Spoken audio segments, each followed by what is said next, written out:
Welcome back into the Sports Source. This segment brought to you by Parkside Cabin Rentals. Cabins of all shapes and sizes, pool tables, hot tubs, jacuzzi tubs, outdoor fireplaces, and grills. Every possible amenity you could ever want. All with a relaxing home away from home feel in beautiful Sevier County. Check out ParksideCabinRentals.com this week. Get with my friends up there. Rent yourself a cabin. They've got them from people from 2 to 20.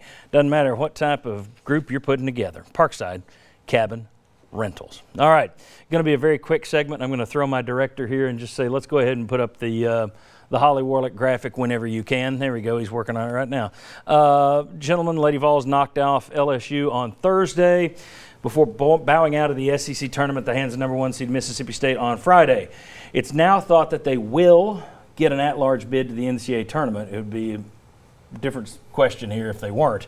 If they do get in, though, would it take a miracle run in the NCAAs to save Holly Warlick's job? I think a lot of people think she's finished. Or is she really in that much danger? I mean, where's Phillip Fulmer on this? You see her program right there. They're young this year, but in terms of that SEC record, their finishes have gone downhill since she's been here.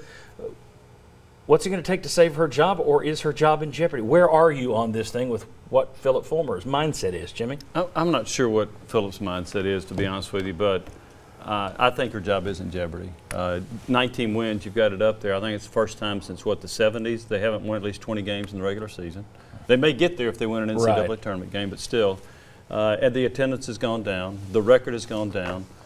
When Holly's coaching, it looks like she's not having much fun. She's a very frustrated coach. Post-game press conferences aren't pretty either. Exactly. I think she will not be back next year. Now, it may be that she just decides to resign. So, okay, I've given my 7 years. I've had enough. I'm ready to move on. But at this point, I don't think she'll be back next year. What would keep her here? I guess if they get to the Final Four. So a miracle run would an Elite Eight, which is she's topped out at Elite Eight. Phillip Fulmer put out a letter to donors a few weeks ago talking about how young this team is. Mm-hmm. If you got to an Elite Eight, this young team also starts 2 seniors. I don't know why we're even having this conversation. But he's the one that put the letter out. Yeah, I think we can all agree Tennessee is a program that's the elite of the elite in women's basketball. 18 Final Fours, 8 national champions. We all agree that that's the case. What is the case that you see that Holly Warlick is going to be a coach that brings Tennessee to that point? It's year 7. There's no excuses at this point. You saw the result. I don't know what the case is to keep her. Jimmy ran down the list. I think it's she's a VFL, and the AD was a VFL who was fired. That's a good way for a lot more people to lose their jobs if you operate like that. Really quick, what are your thoughts? I've always wondered if that might be enough to make it complicated. I think the way the season's played out, though, too many firsts, too many bad historical marks they've set. I think the Vanderbilt loss at the end of the year was just a terrible look. I think that was, if there was any doubt, I think that made it much tougher.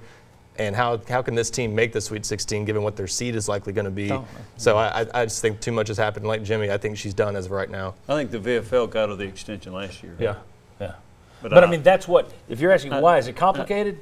That's, if she were Betsy Bobenlooper and she was a Villanova grad, I don't think we're having this conversation. Mm-hmm. So. But that's why I would never hire Betsy Bobenlooper. All right, when we come back, the last time Tennessee went to the SEC tournament and won the thing was 1979. We'll show you that next, and we'll show you Tennessee's path to a championship this week. Come on back on Sports Source.